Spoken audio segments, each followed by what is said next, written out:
हमारी संस्कृति, हमारे संस्कार सदा रहे हमारे साथ।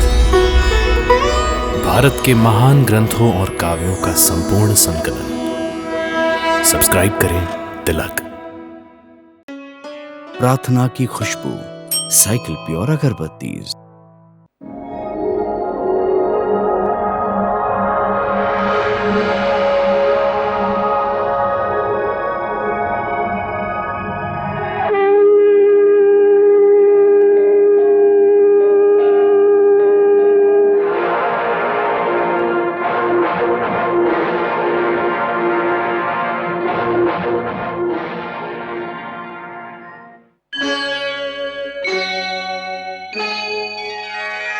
कृष्णा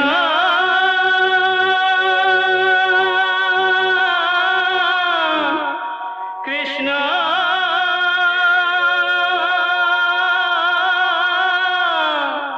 हरे कृष्णा हरे हरे।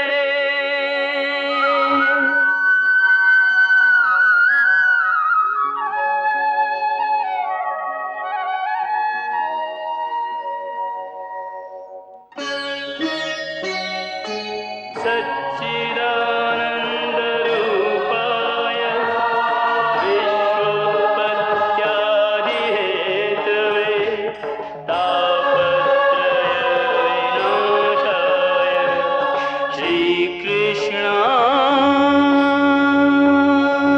वयं नमः।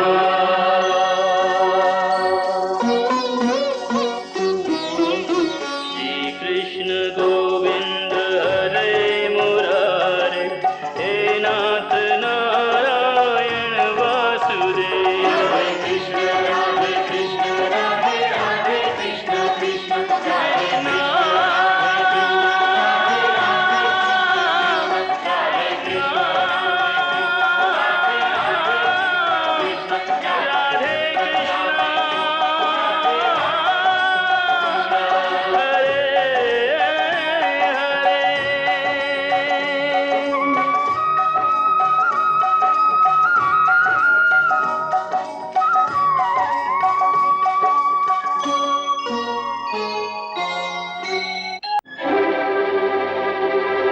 ये कोई पाखंडी है, झूठ मूठ की समाधि का ढोंग रचाकर अपना प्रभाव डालना चाहता है। राजा का स्वागत नहीं, आसन नहीं, जल तक नहीं पूछा। इसी समय इस दुष्ट का वध कर देना चाहिए। अवश्य, ये दंड का अधिकारी है।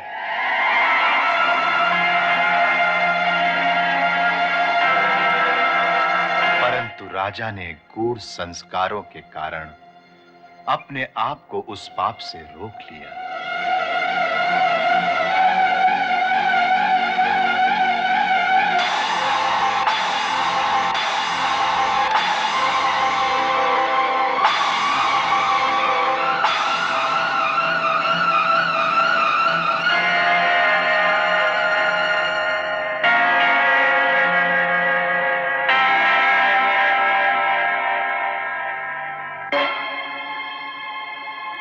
क्रोधवश उन्होंने एक मरा हुआ सांप महर्षि शमीक के गले में डाल दिया।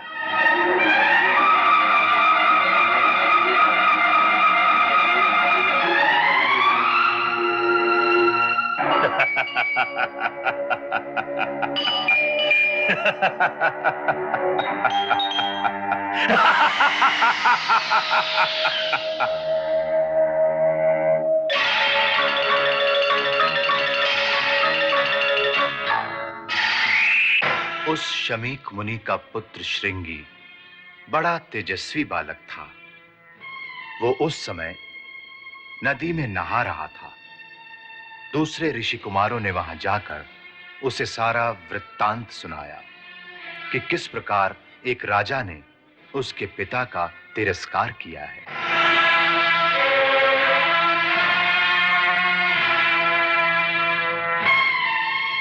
उनकी बात सुनकर वो क्रोध से पागल हो गया और उसी क्षण नदी का जल अंजलि में भरकर उसने राजा को श्राप दिया। जिस अभिमानी और मूर्ख राजा ने मेरे महान पिता का ऐसा घोर अपमान किया है, वही महापापी आज से 7वें दिन तक्षकनाग के काटने से उसकी प्रचंड विषाग्नि में जलकर भस्म हो जाएगा। ये मेरा श्राप इस धरती पर किसी के टाले से नहीं टल सकेगा।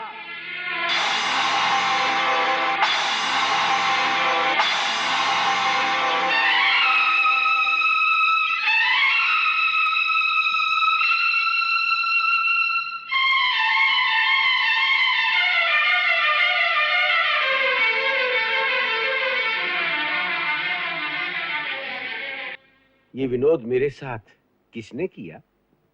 गुरुदेव, कोई राजा आया था। कोई राजा? हाँ, किसी घमंडी, क्रूर और महापापी राजा ने ये दुष्कर्म किया है, परंतु वो इसका दंड अवश्य भोगेगा। मैंने उसे भयंकर श्राप दिया है। श्राप? हाँ पिताश्री, आपका जो अपमान करेगा वो उस पाप का दंड अवश्य पाएगा। तक्षकनाग के विष में जो भयंकर ज्वाला होती है, आज से 7वें दिन उसी ज्वाला की लपटों में वो पापी भस्म हो जाएगा। तुम जानते हो वो कौन था? नहीं। बिना जाने ही दंड दे दिया?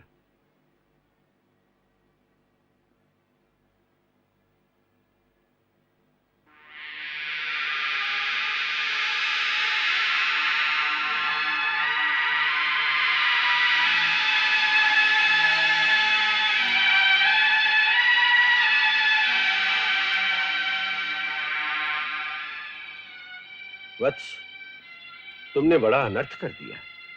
एक बड़े ही यशस्वी धर्म धुरंधर सम्राट को एक छोटी सी भूल के लिए इतना भयानक श्राप दे दिया है।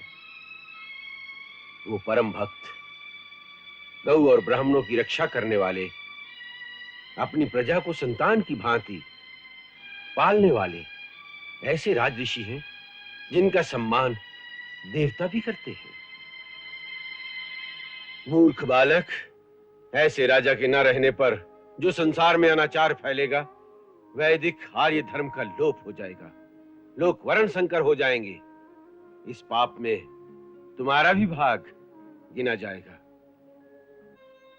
तपस्या से शक्ति अवश्य मिलती है, परंतु जो भगवान के भक्त होते हैं वो इस शक्ति का प्रयोग अपना बदला लेने के लिए कभी नहीं करते। भक्त अपने अपमान, आक्षेप अथवा मारपीट का बदला भी नहीं लेते। तुमने तो एक निर्दोष राजा पर प्रहार किया है, जिसकी बुद्धि कुछ समय के लिए कलिकाल ने हर ली थी। तुमने ये घोर अनर्थ किया है।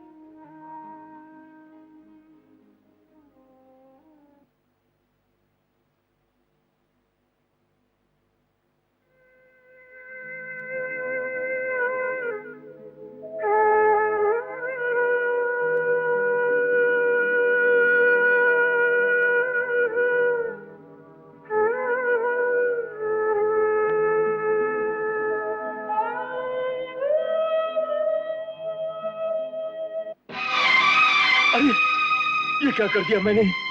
प्राणनाथ, आप ऐसा घबरा क्यों गए, जैसे किसी आशंका से भयभीत हो उठे हो? और रानी, मैं भयभीत हो गया हूँ। यह कलयुग का पहला प्रहार है। आगे क्या होगा उसी का भय है। कैसा प्रहार? आज मेरे हाथ से एक अनर्थ हो गया जो हमारे कुल में किसी राजा ने अब तक नहीं किया। वो अपमान किया है मैंने एक महामुनि का। ये सब इस राजमुकुट के कारण है।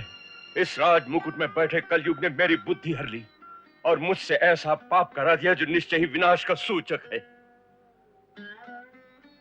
मुनिवर, महाराज दिन भर वन में मृग्या करते करते थक गए हैं। इस समय रनिवास में वो विश्राम करने चले गए हैं। आप कल प्रातः ही उनके दर्शन कर सकते हैं। ये उनकी निद्रा का समय है। नहीं वत्स, ये उनकी निद्रा का नहीं, जागने का समय है और मैं उन्हें जगाने आया हूं। उन्हें अपनी आती हुई मृत्यु का ज्ञान नहीं है। कल प्रातः तक तो बहुत समय निकल जाएगा, इसलिए मेरा उनसे इसी समय मिलना परम आवश्यक है। इसी में उनकी भलाई है। जाओ, तुरंत उन्हें हमारे आने की सूचना दो। जो आज्ञा मुनिवर।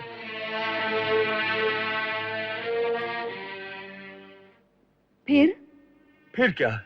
ये सोने का बोझ सिर से उतरा है तो पवित्र बुद्धि जागी है। मैं इसके लिए कड़े दंड का अधिकारी हूँ। यदि आप उनके पास जाके क्षमा मांग लें तो वो आपको अवश्य क्षमा कर देंगे। वो क्षमा करें या न करें, मेरा एक अपराधी की भांति उनके श्री चरणों में जाना आवश्यक है। मैं प्रातः ही जाऊंगा।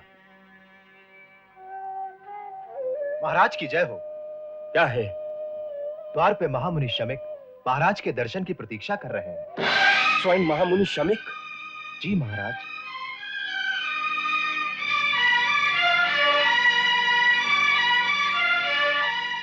क्या वो क्रोध में हैं? रानी, वो क्रोध में हो या न हो, इससे हमारे धर्म और कर्तव्य में कोई अंतर नहीं आना चाहिए। महामुनि राजद्वार पर खड़े हैं, हमें उन्हें राजमहल में लाकर उनका यथोचित आदर सत्कार करना चाहिए, जिसके वो अधिकारी।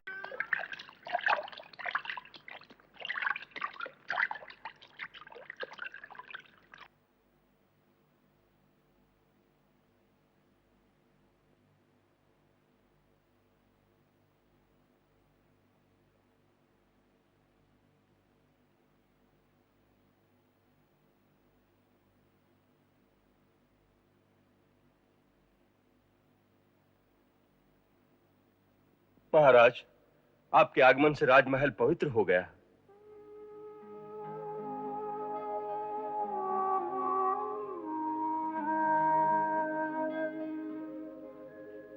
मुनिवर, इससे पहले कि आप हमारे दुष्कर्म की बात कहें, हम अपना अपराध स्वीकार करते हैं और आपको यह आश्वासन देते हैं कि हमारे उस जघन्य अपराध के लिए जो भी दंड आप देना चाहेंगे, हम उसे शिरोधार्य कर लेंगे।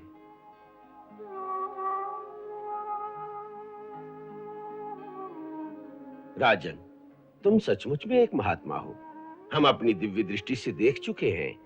जो कुछ भी हुआ वो तुम्हारे राजमुकुट में बैठे हुए कलयुग के प्रभाव के कारण हुआ। इसमें तुम्हारा दोष नहीं था, दोष तो समय का है। इसीलिए हमारे हृदय में ये सोच सोचकर अत्यंत पीड़ा हो रही है कि जिस अपराध के लिए वास्तव में कोई और दोषी है, उसके लिए तुम्हें इतना कठोर दंड भोगना पड़ेगा। प्रेरणा चाहे किसी की भी हो, परंतु दोष तो मेरे ही द्वारा हुआ है। उसके लिए मुझे दंड मिलना उचित ही होगा।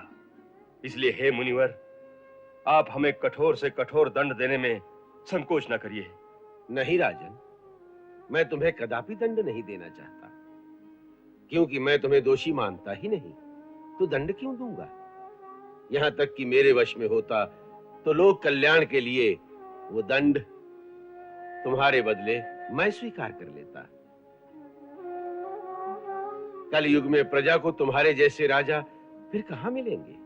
तुम्हारे जैसे धर्मात्मा राजा के जीवन की रक्षा करना लोक कल्याण का काम है। परंतु क्या करूं, मेरे वश में कुछ नहीं रहा। तुम्हारा दंड निर्धारित हो चुका है। प्रभु, ये दंड किसने निर्धारित किया है? मेरे पुत्र ऋषिशृंग ने।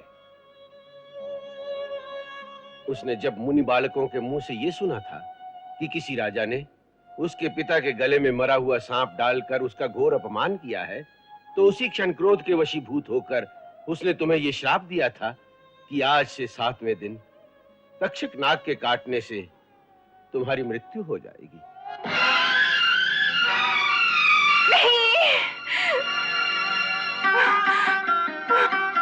रानी, इन्हें रनिवास में ले जाओ। जो आज्ञा।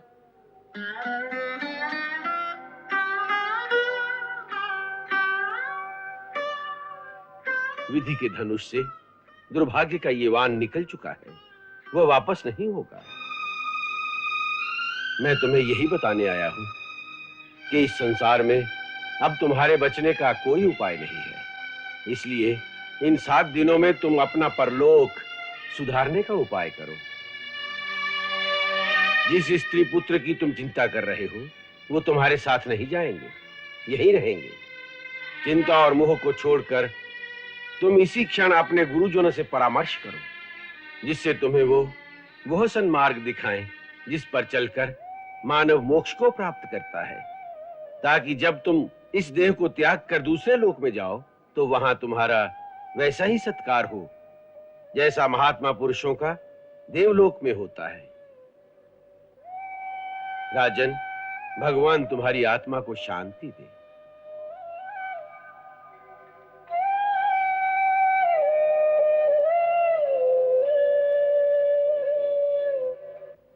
महाराज परीक्षित, इस प्रकार सहसा अर्धरात्रि के समय आने का कारण? सब कुशल तो है ना? गुरुदेव, मुझे अभी अभी पता चला है कि महामुनि शमीक के पुत्र श्रृंगी ऋषि ने मुझे शाप दिया है, जिससे आज से 7वें दिन मेरी मृत्यु हो जाएगी। भगवान, मैं ये जानने के लिए आपके पास आया हूं कि जिस मनुष्य के जीवन के केवल 7 दिन रह जाए, वो ऐसा क्या करे, कौन सा कर्म करे जिससे उसका परलोक संवर जाए, वो मुक्ति पा सके। राजन, जिसे मुक्ति की कामना हो उसके पास एक ही मार्ग है, भक्ति का मार्ग। परंतु प्राणी के हृदय में भक्ति का भाव किस तरह प्रवाहित हो, भक्ति का बीज किस तरह अंकुरित हो, इसका कोई सरल साधन है? है, अति सरल साधन है। भगवान वेदव्यास ने लिखा है कि यत् फलम नास्ति तपसा न योगेन समाधिना तत्फलम लभते सम्यक कलौ केशव कीर्तनात्। अर्थात जो फल तपस्या, योग एवं समाधि से भी नहीं मिलता, कलयुग में वही फल श्री हरि कीर्तन अर्थात कृष्ण लीला का गान करने से सहज ही मिल जाता है। इसलिए तुम श्रीमद् भागवत कथा का श्रवण और कीर्तन करो। उसमें श्री कृष्ण की दिव्य लीलाओं का पवित्र वर्णन है। उसी के श्रवण से उत्पन्न हुई भक्ति ही तुम्हारे मोक्ष का कारण होगी। ऐसा है तो गुरुदेव, अपना सेवक जानकर मुझे भागवत कथा का दान दीजिए। राजन, इस समय उसके पूर्ण अधिकारी भगवान वेदव्यास के पुत्र भगवान शुकदेव ही हैं। तुम उनकी शरण में जाओ, वो अवश्य तुम्हें श्रीमद् भागवत कथा अमृत का पान कराएंगे। ज्ञान के पर्वत ध्यान के सागर बाल यति शुकदेव कहाए। वेद समस्त और शास्त्र सभी मुनिराज के मानस माही समाए। ऐसे महातपधारी के द्वार पे याचक बन के परीक्षित आए। जान मनोरथ राजन का मुनिराज कृपा के घन बरसाए।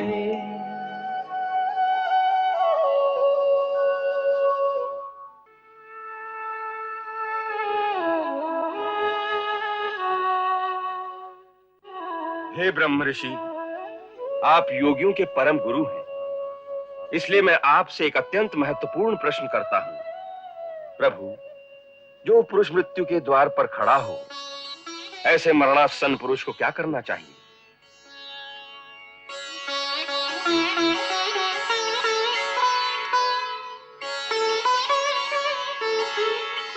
परीक्षित, ये प्रश्न जो तुमने किया है, इसमें लोकहित भी छुपा हुआ है। क्योंकि वास्तव में सभी मनुष्य मृत्यु के द्वार पर ही खड़े होते हैं, हालांकि वो इसे जानते नहीं हैं। तुम्हारा प्रश्न है कि मृत्यु के द्वार पर आया हुआ मनुष्य क्या करे? हे राजन, इसका उत्तर सुनो। मृत्यु का समय आने पर मनुष्य घबराए नहीं। मृत्यु के आक्रमण से पहले ही वो वैराग्य की तलवार से शरीर की ममता को काट दे और ओम रूपी प्रणव का मन ही मन जप करे। प्राण वायु को वश में करके अपने मन का दमन करें। बुद्धि की सहायता से इंद्रियों को उनके विषयों से हटा ले और मन से भगवान की मंगलमय मूर्ति का ध्यान करते करते प्रभु के श्री विग्रह में पूर्ण रूप से लीन हो जाए। तब मनुष्य को तुरंत ही भक्ति योग की प्राप्ति हो जाती है। इसलिए शास्त्रों ने कलयुग में सबसे सहज एक ही साधन बताया है, भक्ति। इसलिए हे राजन, मैं तुम्हें भागवत पुराण की कथा सुनाऊंगा, जो भक्ति रस की ऐसी गंगा है कि जो प्राणी एक बार उसमें स्नान कर लेता है वो फिर भक्ति रस की उस नदी से बाहर निकलना ही नहीं चाहता, उसी में डूब जाता है। वही उसका मोक्ष है। तुम भगवान के परम भक्त हो, इसलिए मैं तुम्हें वही भागवत कथा सुनाऊंगा जिसमें श्री कृष्ण की सगुण लीलाओं का वर्णन है। तुम्हारे अंत समय में कृष्ण लीलामृत का सेवन ही सहाय होगा। द्वापर के अंत में ऐसा समय आया जब धरती पर बहुत सी आसुरी शक्तियां एकत्रित हो गई थीं। उस समय लाखों दैत्यों के दल ने घमंडी राजाओं का रूप धारण करके अपने भार से पृथ्वी को आक्रांत कर रखा था। उनमें सबसे शक्तिशाली दैत्य मथुरा का राजकुमार कंस था, जो धर्म का नाश करने पर तुला हुआ था।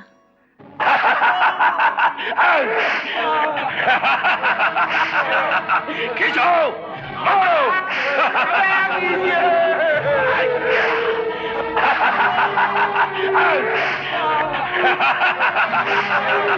खींचो, मारो।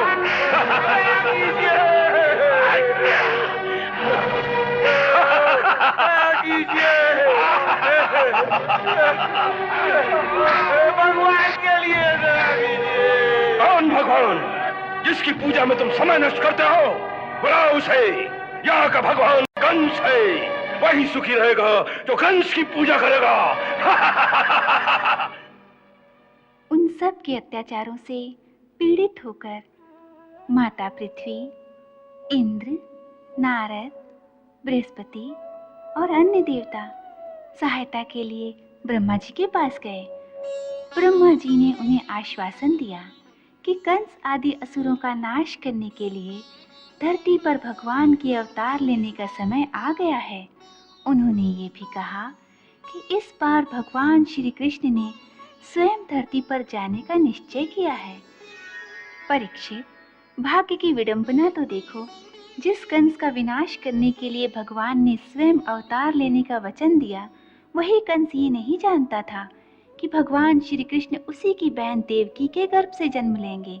चुनांची, समय आने पर कंस ने अपनी बहन देवकी का विवाह एक यदुवंशी राजकुमार वसुदेव के साथ बड़ी धूमधाम से किया।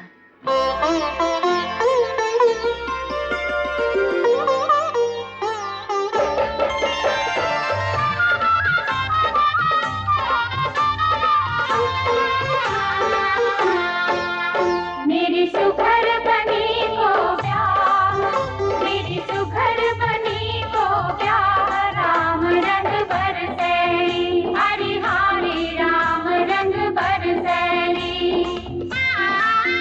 मेरी सुघर बनी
बराती द्वारे पधारे, बराती द्वारे पधारे।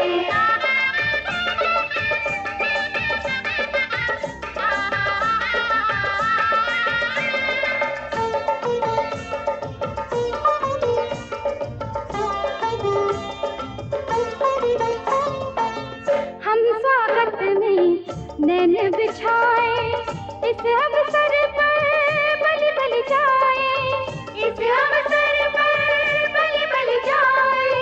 मुख देखे फूले न समाए, आए चंदा के संग तारे, बराती द्वारे पधारे, बराती द्वारे पधारे।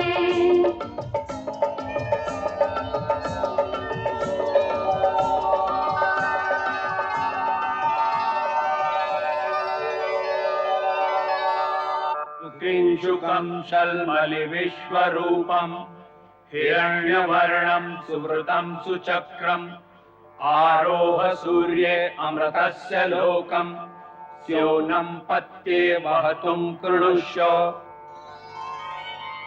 अंतरिक्षरारिजवः सन्तु पन्था ये भी सखायो यन्ति नो वरेण्यं समर्यमासं भगुनो निनीयात् संजासपत्यं स्वयमस्तु देवाः।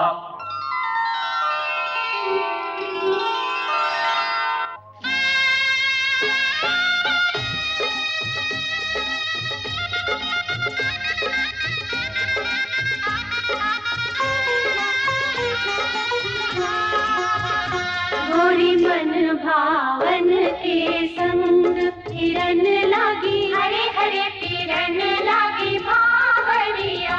मुख लजाई हमें उमंग, किरण लागी, हरे हरे किरण लागी भावरिया। गोरी मन भावन के संग।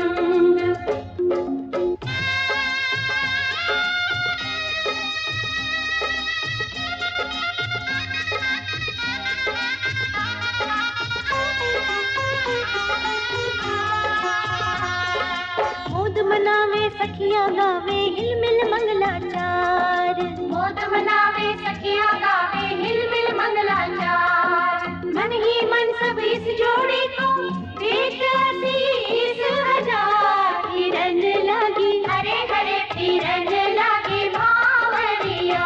गोरी मन भावन के संग किरण लागी, हरे हरे किरण लागी भावरिया। गोरी मन भावन के संग।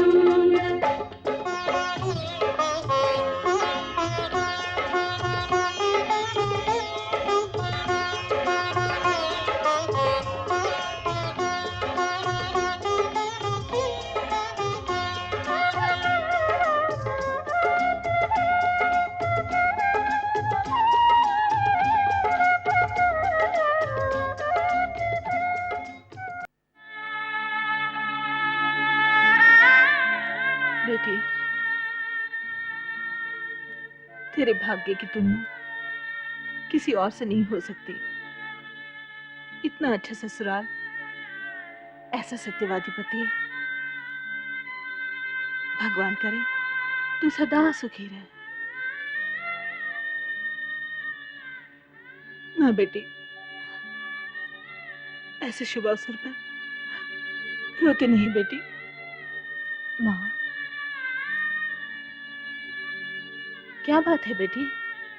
कुछ कहना चाहती हो? माँ, जाने क्यों मन में एक भय सा लग रहा है। ऐसा लगता है जैसे कोई अशुभ होने जा रहा है, कोई घटना घटने वाली है। माँ, मुझे भय लग रहा है। मुझे भी ऐसा ही लग रहा है काकी। हाँ काकी, मुझे भी ऐसा ही लग रहा है। मेरे मन में भी जाने क्यों एक अज्ञात सा भय सिर उठा रहा है, जैसे कोई अनहोनी होने वाली हो। बड़ा भाई होकर इसे सांत्वना देने की जगह तो इसे और भी भयभीत कर रहा है। तेरे जैसे योद्धा को तो भय का नाम भी नहीं लेना चाहिए बेटा। आप ठीक कहती हैं काकी, परंतु मोह का बंधन ऐसा होता है जो बड़े बड़े सूरमाओं के मन को भी चंचल कर देता है। आप तो जानती हैं कि देवकी पर मेरा सर्वाधिक मोह है। इसे मैंने कभी चचेरी बहन नहीं समझा, सदा अपनी सगी बहन की तरह ही माना है। इसीलिए इसे विदा करते समय ये जो किसी अनहोनी की आशंका मन में सिर उठा रही है, इससे मुझे चिंता होने लगी है। कहीं देवकी का कोई अहित तो नहीं होने वाला? हाँ, वैसे तो इसके ससुराल को अच्छी तरह से देखभाल करके ही ये विवाह हुआ है। कुमार वसुदेव में भी कोई अवगुण नहीं दिखता। यदि फिर भी ससुराल में तुम्हें कोई कष्ट हो, कोई वहां तुमको व्यवहार से, बातों से अथवा किसी और प्रकार से दुख देने की कोशिश करे, तो उनको कह देना कि तुम महाबली कंस की बहन हो। कोई टेढ़ी आंख तुम्हारी ओर उठी तो वो आंख निकाल दूंगा। कोई हाथ तुम्हें पीड़ा देने के लिए उठा, वो हाथ काट दूंगा। तुम्हें इसी बात की सांत्वना देने आया हूं कि तुम्हारे ससुराल में किसी का साहस नहीं हो सकता कि तुम्हारी ओर टेढ़ी आंख करके देखे। तू कंस की बहन है, ये सदा याद रखना। बस यही कहना था मुझे।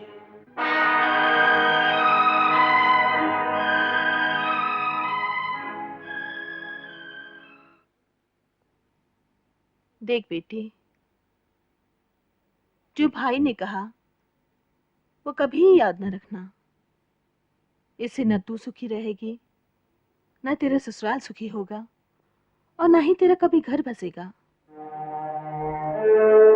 ससुराल में जाना तो मैके को भूल जाना, क्योंकि अब वही तेरा घर है। उस घर में तेरे जाने से सुख की वृद्धि हो, यही तेरे जीवन का उद्देश्य होना चाहिए।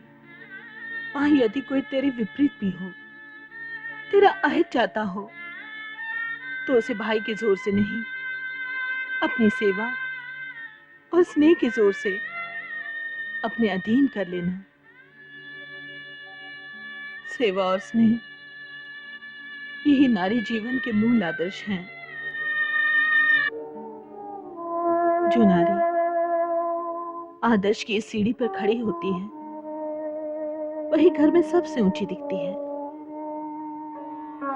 और उसी की वहां पूजा भी होती है। बेटी, मेरे ये विदा के वचन भूल न जाना। इन्हें माला बना के अपने गले में डाल लो बेटी। वचन विदा के मत जइयो रे, भुला के माला इनकी बना के लाड़ो ही से लगाए रखियो।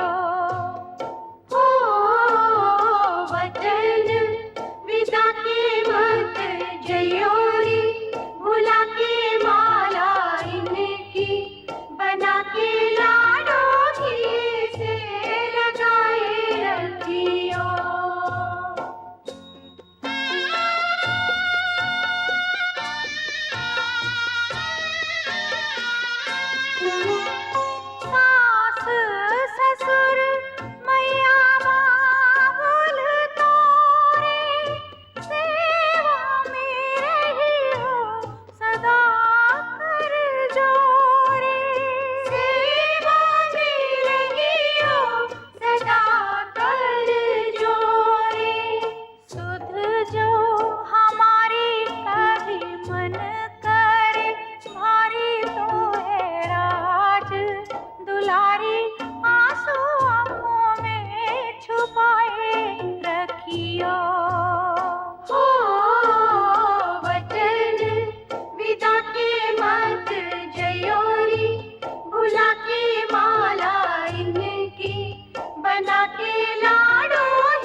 आयुष्मान भव।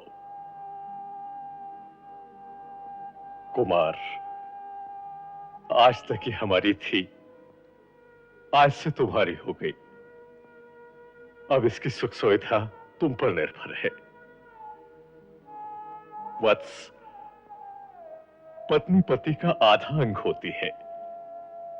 आपातकाल में अपने शरीर, अपने प्राणों से भी पहले पत्नी की रक्षा करना पुरुष का धर्म है। जिस प्रकार धरती अपने समस्त बालकों का बोझ उठाकर चलती है, उसी प्रकार पतिव्रता नारी भी अपने पति के कुल की मर्यादा को अपने कंधों पर लेकर चलती है। सो जिस प्रकार मनुष्य धरती को पूजता है, उसी प्रकार मनुष्य के लिए पत्नी भी पूज्य होती है।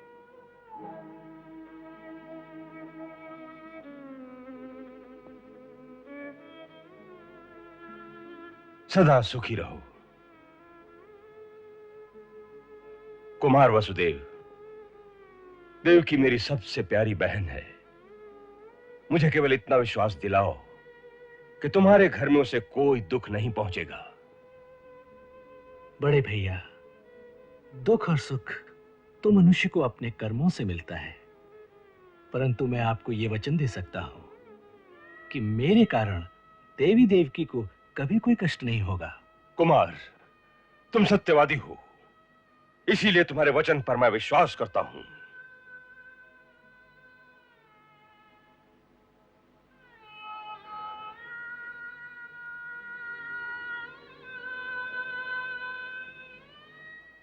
चलो देवकी, आज मैं तुम्हारा सारथी बनता हूं। तुम्हारा रथ चलाकर तुम्हें कुमार के महल तक छोड़ आता हूं। चलो बहन।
बादल बिजली।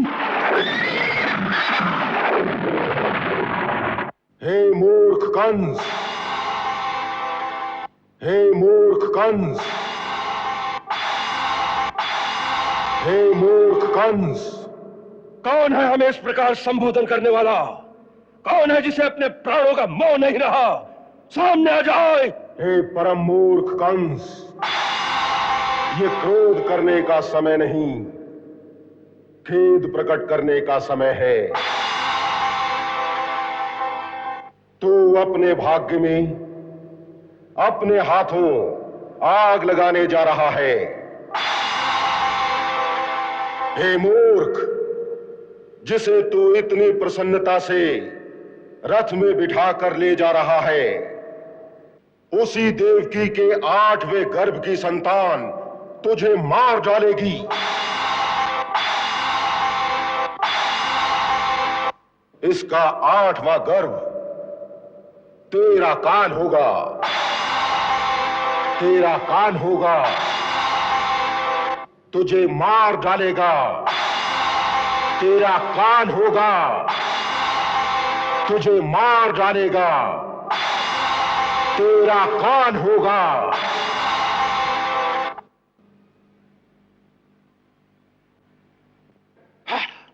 मेरा काल मुझे मार डालेगा? देवकी का 8वां गर्भ मुझे मार डालेगा? हाँ, देवता भी जिसकी पदचाप सुनकर थर्राने लगते हैं, उस कंस को देवकी की 8वीं संतान मार डालेगी।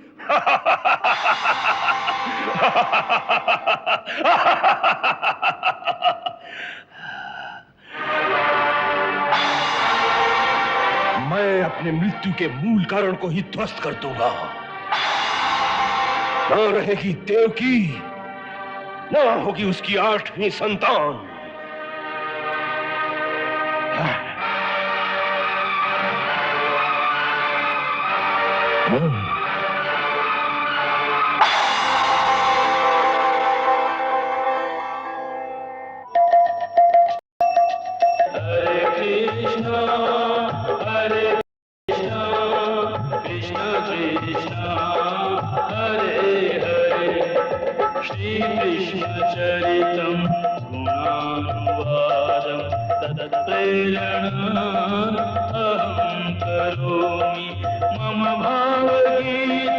हृदयस्य प्रीतं त्वत्पद्मपादे समर्पयामि।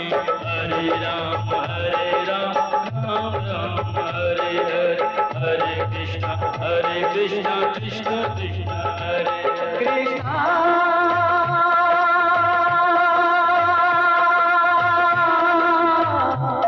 कृष्णा